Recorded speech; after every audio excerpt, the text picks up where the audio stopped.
আওয়ামী লীগের ভবিষ্যৎ আর কি আছে কিনা বাংলাদেশে? অনেকেই বলে যে আওয়ামী লীগ এই নির্বাচনে আওয়ামী লীগ ফেরত আসতে পারে কি না পারে।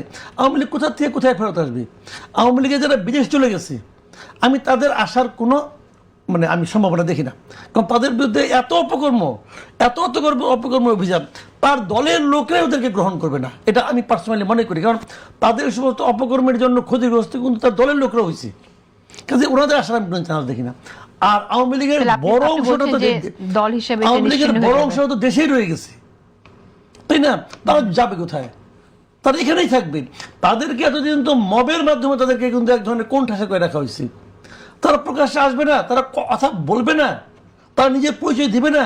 দিবে তো, এবং তারা বলবে আমি বিএনপি হয়ে গেছি, তারা বলবে আমি জামাত হয়ে গেছি। এটা বলবে কেন? বলবে তার তো নিজস্ব একটা সক্রিয়তা আছে, সেটা সক্রিয়তা নিয়ে আসবে। আর তারা তাদেরকে আপনি নিষিদ্ধ করে দিবেন, নিষিদ্ধ তো আগের গভর্নমেন্ট তো করে নাই, স্থগিত করছে।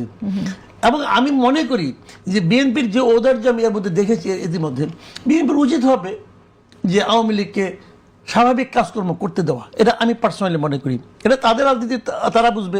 এখানে তো আমার তো কোনো রাজনীতি নাই। আর যদি রাজনীতি বলেন তাহলে একটা ছোট্ট দুষ্টামি রাজনীতি আছে এখানে। সেটা হলো গিয়ে যে জামাতকে ট্যাকল করার জন্য আওয়ামী লীগকে আনতেই পারে, কোনো সমস্যা নাই। না, আমরা লিগের জায়গা থেকে কথা বলি। বলছিল বিএনপি এক নেতা বলছিল না, জামাতের ওষুধ হলো আওয়ামী লীগ, বলছিল তো ওই ওষুধ প্রয়োগ করতে পারেন, কোনো সমস্যা নেই, ঠিক হয়ে যাবে।